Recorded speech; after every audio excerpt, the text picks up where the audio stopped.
2026-cı il üçün Azərbaycanda YouTube vergiləri nə qədərdir? Gəlin öyrənək. Bəli dostlar, bu vergi məsələləri biraz qəliz məsələlər olduğuna görə çox xahiş edirəm bu məsələlərdə biraz məsuliyyətli olun. Yəni YouTubedan pul qazanırsınızsa bu dediyimə diqqət edin. Və videomuza başlamazdan əvvəl qısa bir şey deyim ki, bildiyiniz kimi köhnə bir videomuz var idi bizim vergi haqqında. Yəni vergi 20% adlı bir video idi. Bəli, orada 20% demişdim, amma bu videoda o faizi azaldıb 5% deyəcəm. Yəni bu köhnə videomuz artıq keçərli deyil. Ona görə də bu dediklərimə diqqət edin. Və dostlar, nəzərinizdə saxlayın ki, YouTubedan qazandığınız pulların vergisini ödəmək üçün bizə VN lazımdır. Bu haqqda da videomuz YouTube kanalımızda var. Sağ üstdə çıxan videodan VN haqqında məlumat ala bilərsiniz. Bəli dostlar, gördüyünüz kimi indi keçək vergi hissəsinə. Ekranda gördüyünüz kimi ay adları yazılıb. İndi bunların nə olduğunu mən sizə deyəcəm. Nəzərinizdə saxlayın ki, YouTube üçün vergi sistemi iki hissəyə ayrılır. İllik vergi və rüb vergisidir. İndi ekrandakı bu aylarda onları bildirir. İndi çox uzatmadan mən burada rüb vergisinin nə olduğunu göstərim və rüblər hansılardır, rüb ümumiyyətlə nədir, bunları deyim sizə. Dostlar, əlavə olaraq da bir şey demək istəyirəm sizə. YouTube Azərbaycanda belə videolar çəkən kanallar çox azdır. Mən də izləyicilərin yazdığı kommentlərə əsasən belə videolar çəkirəm. Sizdən də sadəcə xahişim odur ki, aşağıdan kanalıma abunə olun, videoya like atın. Abunə olaraq mənə dəstək ola bilərsiniz.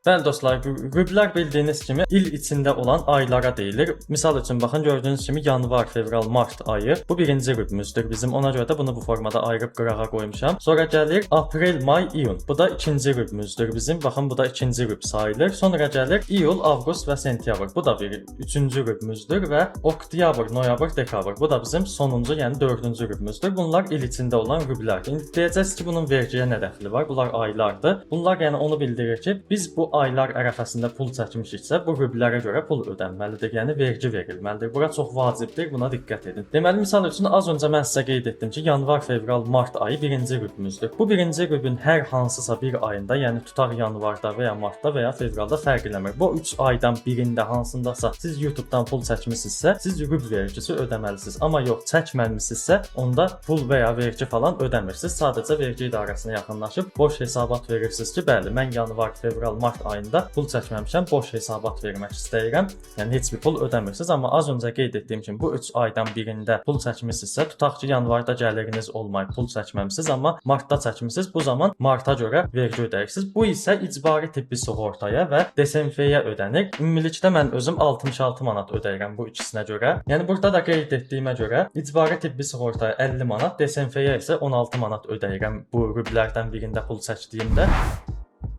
Bəli, belə danışdığımda biraz qəliz başa düşülür. Çünki vergi idarəsində də belə başa salırlar. Mən özüm bunu çox qəliz şəkildə başa düşmüşəm. Sizin üçün də belə ekrana ayrıca ayları yazıb qoymuşam ki, bəlkə qismən də olsa rahat başa düşərsiniz. Yəni rüblər aylarda, o aylarda hansında pul çəkmisinizsə, o rübə görə pul ödəyirsiniz. Və tutaq ki, bu rübün 3 ayında da pul çəkmisiniz. Həm yanvarda, həm martda, həm də fevralda, yəni birinci rübün 3 ayında da pul çəkmisiniz. Yenə də bir dəfə pul ödəyirsiniz siz ora. Yəni bir dəfə 66 manat ödəyirsiniz. Hər 3 ayın üçündə də 66 ödəmirsiniz. Yəni rübün bir ayında pul çəkmisinizsə, o 66 manatı ödəyirsinizsə, o rübün işi bitdi. Yəni o rüblü sizin işiniz bitir, başqa heç bir şey ödəmirsiniz. Və pul çəkməmisinizsə də yenə təkrardan qeyd edirəm ki, boş hesabat verirsiniz. Ümumiyyətlə çalışın 3 aydan bir vergi idarəsinə gedin. Boş hesabat verin ki, adınıza borc falan gəlməsin. Bəli, borc falan gəlməsin dedim, çünki siz bu rüblərin hər hansısa birində boş hesabat falan verməmisinizsə, ümumiyyətlə pul çəkməmisinizsə, yenə boş hesabat verməmisinizsə, adınıza 45 manat cərimə gəlir.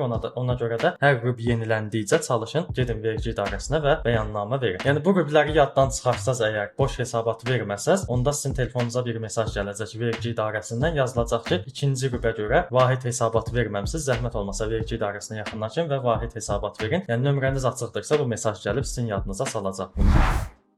Bəli dostlar, indi keçək illik vergiyə və illik vergi necə hesablanır, nə qədər ödənir, onu öyrənək. Bəli, ilkin olaraq nəzərinizdə saxlayın. Bunu mən sizə tövsiyə olaraq verirəm. Qazandığınız pulu illik olaraq qeyd edin. Yəni misal üçün yanvarda, iyunda, bir də sentyabrda pul çəkmisiniz, onları qeyd edin. Misal üçün yanvarda 500 manat, sentyabrda 3000 manat, sonra oktyabrda isə yenə 800 manat pul çəkmişəm. Yəni belə-belə bir vərəqə, dəftərə və yaxud da telefonunuza qeyd edin ki, bu illik vergidə mütləqdir ki, sizə qəpiyinə qədər lazım olacaq. Ona görə də mütləq qazandığınız pulları qeyd edin. Və bəli, əlbəttə ki, videonun əvvəlində qeyd etdiyim kimi biz 20% yox, 5% vergi ödəyirik YouTube-a. Yəni qazandığımız illik nə qazanmışıqsa, hamısını hesablayıb toparlayırıq bir yerə, 5%-ni ödəyirik. Xeyr, əslində belə deyil. 5%-ni ödəyirik. Bu düzdür. Baxın, burada da qeyd eləmişəm 5%, amma əslində belə deyil. Baxın, burada da qeyd eləmişəm ki, 100 manatın 5%-i 5 manatdır. Xeyr, belə deyil. Əslində burada müəyyən güzəştlər falan var. Onları da indi başa salacağam ki, tam dəqiq başa düşəsiniz. Bəli, deməli biz elə fərz edək ki, il ərzində 100 manat pul çəkmişik. Baxın, burada belə qeyd eləmişəm. 100 üzərindən götürürəm ki,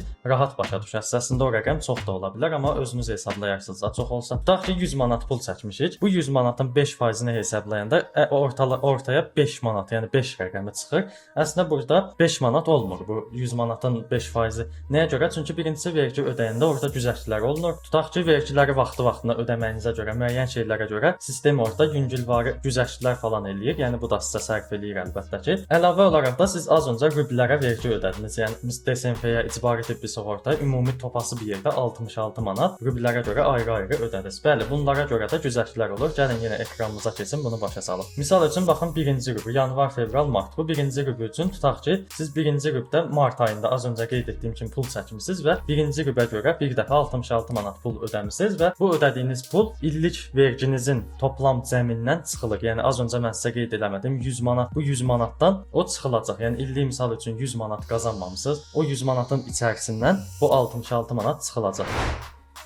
Və dostlar, 66 manat çıxıldıqdan sonra yerdə bu rəqəm, yəni 34 manat pul qalacaq. İndi bu yalnız bir rublun içində yox, bütün rublərdə nə qədər pul ödəmisinizsə, bunları da az öncə qeyd etdiyim kimi bir yerə qeyd eləyin və ümumi rəqəmdən, yəni il ərzində nə qədər pul qazanmısınızsa, hamısının içərisindən bu rublərin pulunu çıxın və avtomatik ortalığa nə rəqəm çıxacaqsa, o rəqəmdə sizin illik ödəyəcəyiniz vergi olacaq. Amma yenə burada da bir şey var ki, ortaya çıxan rəqəm 34-dürsə misal üçün burada, indi siz burada 34-ün 5%-ni hesablamalısınız. Bəli, 34 manatın da 5%-ni hesabladım. 34 manatın isə 5%-i 1 manat 70 qəpikdir. Yəni bu qədər ucuz bir rəqəmdir. Yəni belədir. Belə hesablayaraq başa düşə bilərsiniz. Düzdür dostlar, bu formada biraz dediyimdə qəliz oldu. Yəni illik vergi nədir, niyə belə qəliz formadadır? Bəli, burada mən sadəcə sizə qeyd eləmək istəyirəm ki, yəni bu rublər yoxdur. Bu rublərin içərisində nə qədər pul ödəmisinizsə, yəni hansı aylara görə pul ödəmisinizsə, o rəqəmləri topalayırsınız və ümumi cəm rəqəminiz var. Yəni illik qazandığınız pul nədirsə, onu o rəqəmdən çıxırsınız. Yəni o çıxandan sonra da ortalıqda nə rəqəm qaldısa, onun 5%-ni hesablayırsınız və bir nüans da var, indi onu da deyim.